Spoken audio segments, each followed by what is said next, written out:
Well, good afternoon, everyone. It's an absolute pleasure to be here today to be able to present at the Stem Cell Transplantation and Clinical Applications Conference. And I'm going to be talking about something a little bit different from what we've been hearing so far during the day. Mostly what we've been discussing is, of course, primary research related to this topic. I'm going to be coming at this from a different perspective, and that is how to effectively communicate this valuable information, this research, to the public. Now, before I begin, I would like to take a moment to introduce myself. My name is Jeffrey Robins, and I work as Editorial Development Manager at Nature. Now, before joining Nature, I was actively involved as a researcher. So I conducted research in cell biology, neuroscience, and tissue engineering in 3 different countries, US, Singapore, and Japan, over a span of about 20 years. Then I decided to leave research and join Nature as Editorial Development Manager, where one of my key responsibilities is developing and conducting training workshops for researchers worldwide to really help them improve their impact and their influence in the field and beyond. Now, in terms of communicating information, scientific information to the public, for Nature, this is essential.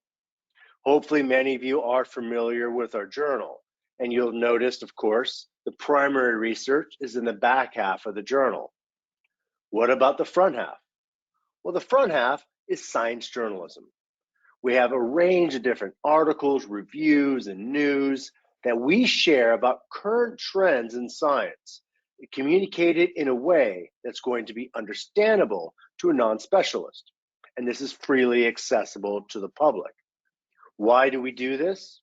Because we feel it is important that the public is aware of current trends and current evidence to help better inform decisions that are being made in our society. Now, why is this such an important issue? As researchers, we have a tendency to be focused on publishing articles, communicating at conferences like this one today. Remember, what we see as a researcher is quite different. Often, if we're interested in a topic, we'll go into our favorite database, PubMed, Web of Science, Dimensions, put in our keywords, and what we're going to see are some of the primary research that's being published on this topic now. That's what we see. What about the public? Are they using these types of databases? Of course not. They probably wouldn't understand the primary literature even if they were. The public will get their information about important scientific topics, such as stem cell therapies, generally from the news.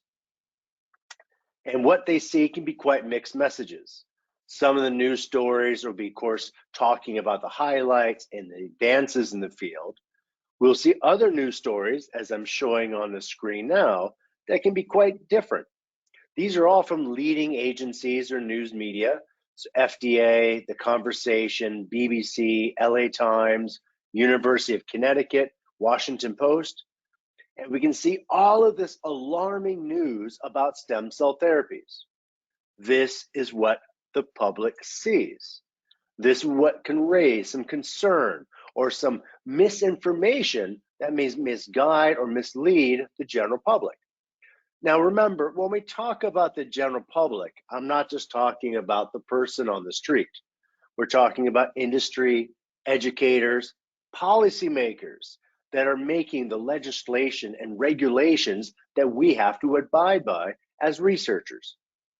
We want them, of course, to be familiar with the up-to-date evidence that is available. If what they're being exposed to is information that they see on the news, this can be a bit confusing for them.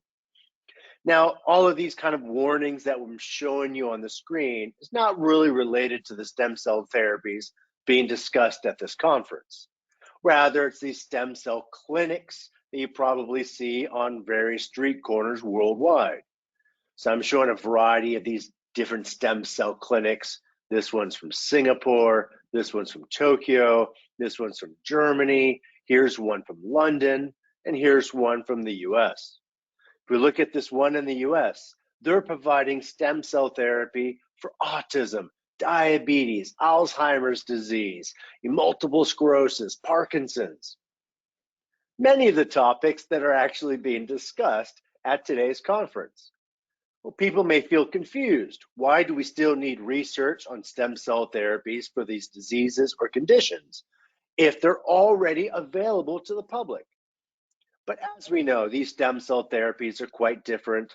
They're generally taking the blood, taking out stem cells from the blood, and then injecting it into various parts of the body, claiming it's going to be, fixing or helping to alleviate the conditions or symptoms that the people may have. But what we're discussing at this conference is, of course, much more technical, a lot more advanced, and really much more true to what therapy should really be. So if we have all of this important information, how is the public going to find out about it? Again, they're going to go online. They want to know, they want to understand, but they don't know where to find it. And instead, they are going to find some misleading facts, misinformation, news stories, social media posts, and they don't know what to trust. This is why science communication is so important, to ensure that this gap between what the public wants to know and the information and knowledge or facts that we have can actually help to be bridged to ensure that those people in the public, policymakers, industry, healthcare administrators, etc., know the facts of where we stand today.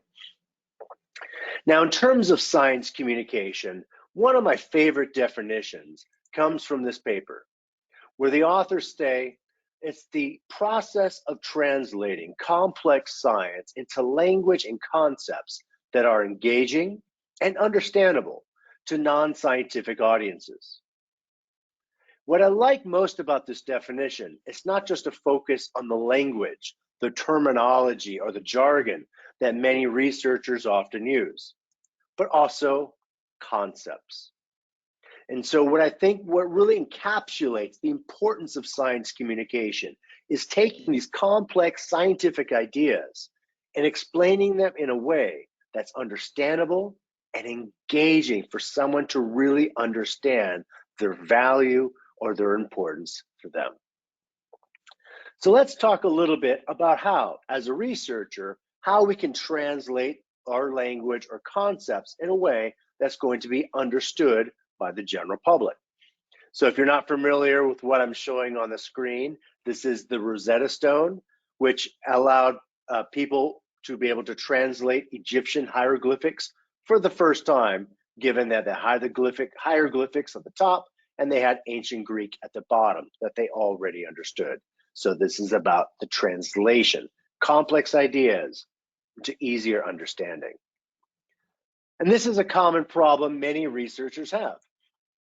We think our research is easy to understand. It's not. Let me tell you an interesting story related to this cartoon that I'm showing on you on the screen. So as I told you, my background's in cell biology, tissue engineering.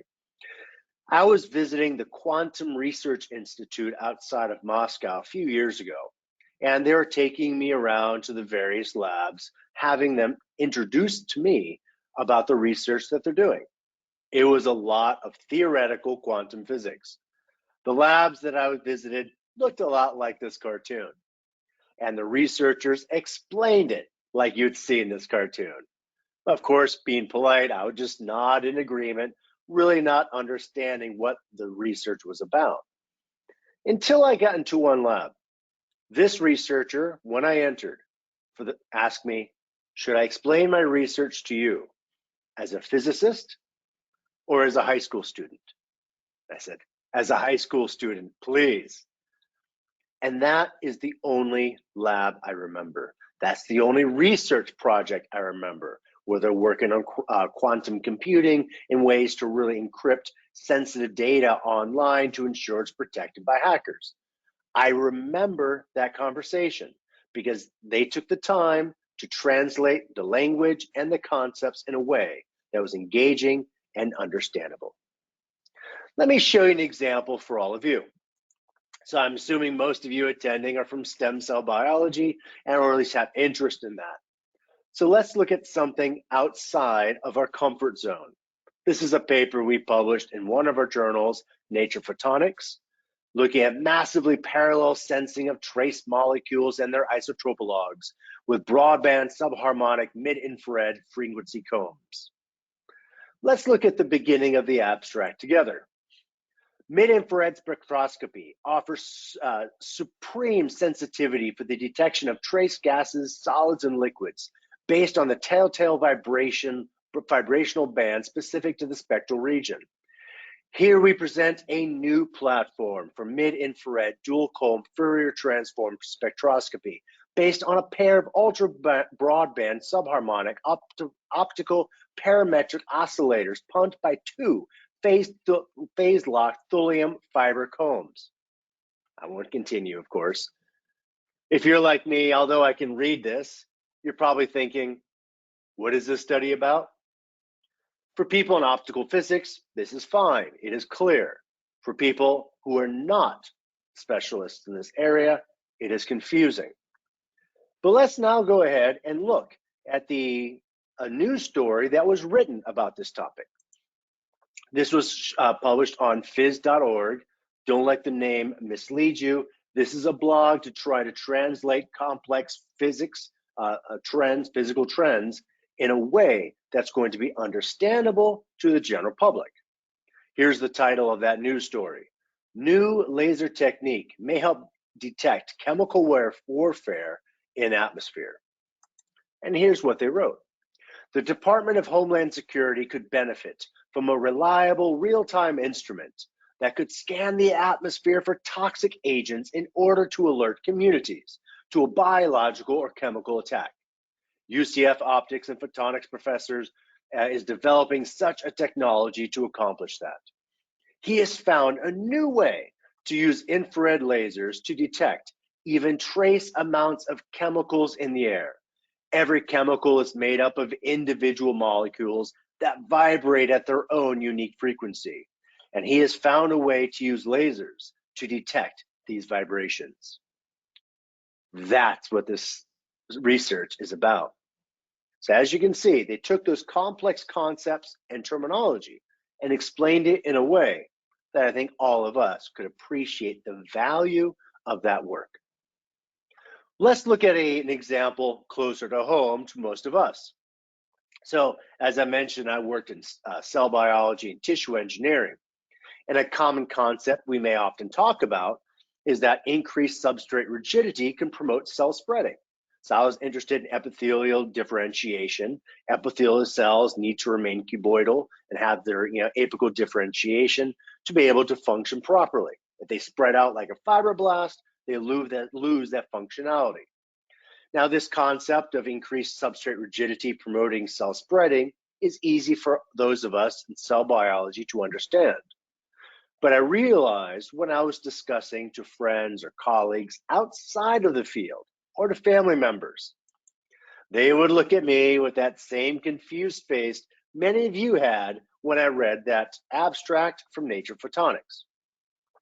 So I try to think of a way to explain this abstract idea in a concrete way, a visual way. If you can put an image in the person's mind, they can help them to understand what you're trying to say. So what I started to do was I would ask those colleagues or friends a question. I would say, do you think it's easier to climb up a wall that's made up of rock, where you can get a nice firm grip, or one that's made out of jelly, where you grab onto it, you just fall back? And of course, everyone would say, rock. Of course, Jeff. And I would say, cells agree. Because of that, they can climb or spread in a horizontal dimension easier on stiff surfaces than soft surfaces. They can grab on stronger, generate more tension to pull out more faster. And that's why the rigidity of the substrate can affect the morphology and therefore the functionality of the cell.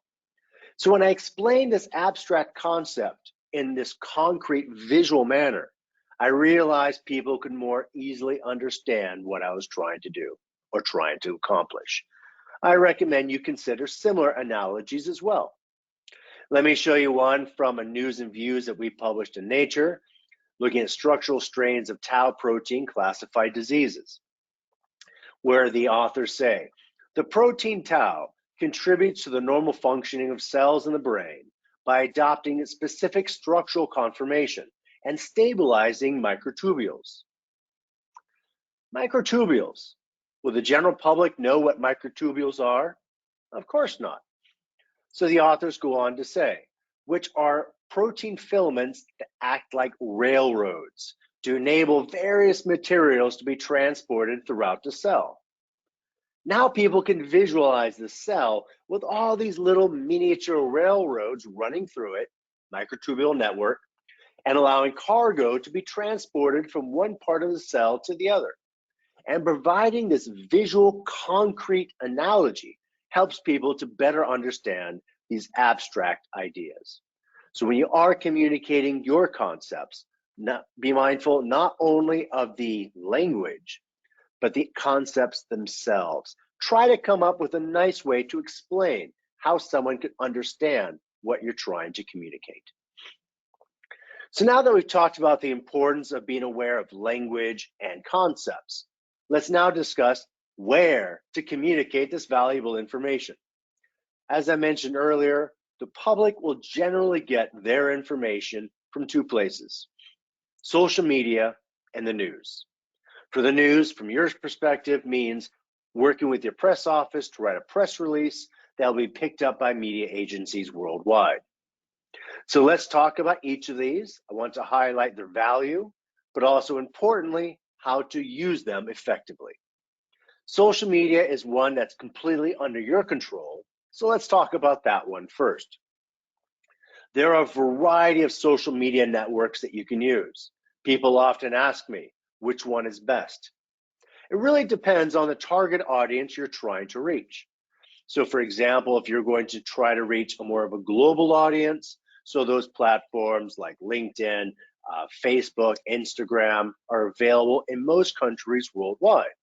If you want to also reach out to researchers or the public in China, then you're going to need to use WeChat as well to further penetrate that area of the world.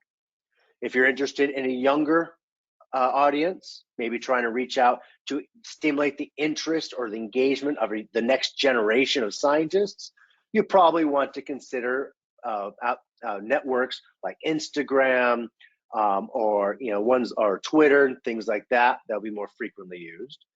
If you want to think, or YouTube is another very popular one amongst the youth. But if you want to maybe attract an older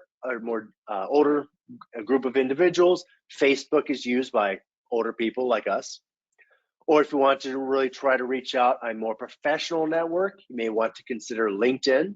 If you want to reach out to other researchers in other fields, maybe to stimulate interdisciplinary collaborations, then you may want to consider ResearchGate. There's a variety of platforms that are available. Choose the ones most relevant to the audience you feel would benefit from your ideas. Now, I use LinkedIn quite often, and I find it to be quite useful. Here's a paper that was published in the Journal of Clinical Epidemiology that I thought was really interesting. They wanted to know or assess when researchers have a data availability statement stating that they will share their data upon request, do they really do so? Unfortunately, they don't. And I thought that was important to share broadly with the public. So I wanted to share this paper, not written by me, but written by others. I just thought it was interesting on social media, and I did so on LinkedIn. And as you can see, I have close to 6,000 views. It's a very broad reach. Now, if you want to have this broad reach and maximize it, you need to use it effectively. Let me share with you some tips that I use that I find to be very useful. First, make sure that you establish credibility. You do so by identifying who you are, what is your position, and what is your affiliation.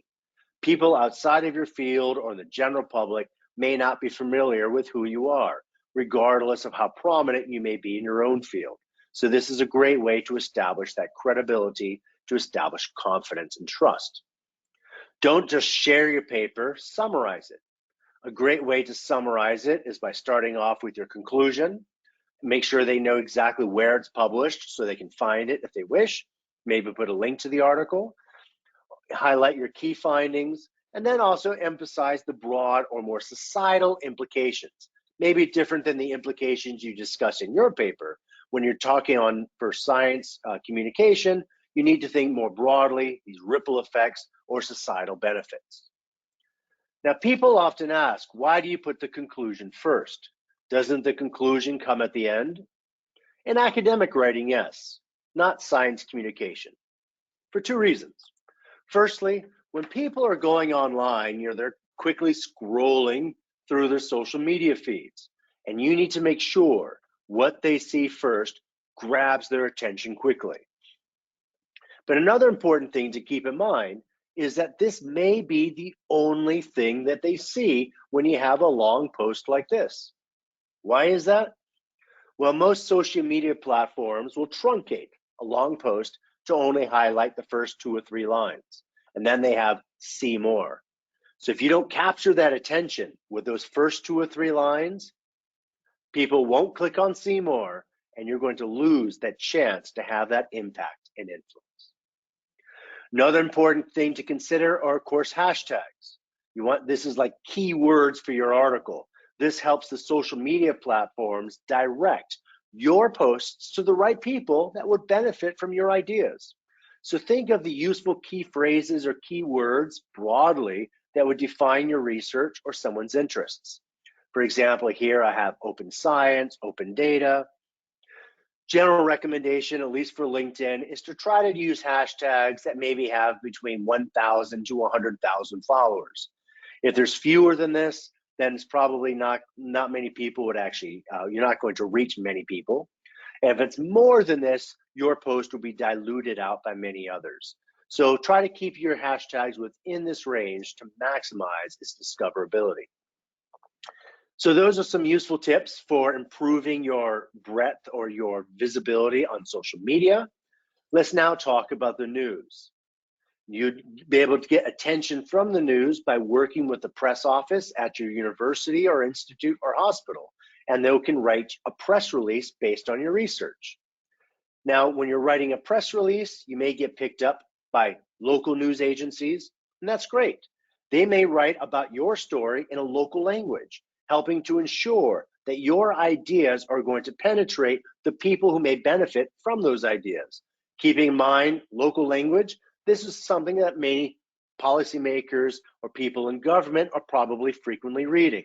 So if you want to have impact and influence on legislation or regulations, local audience would certainly be important for you. But of course, it can also help you be picked up by international news agencies to really ensure you're going to have a global audience as well. Both work to your benefit. Now, these press releases, one of the more common news wires that helps to promote these press releases is Eureka Alert from AAAS.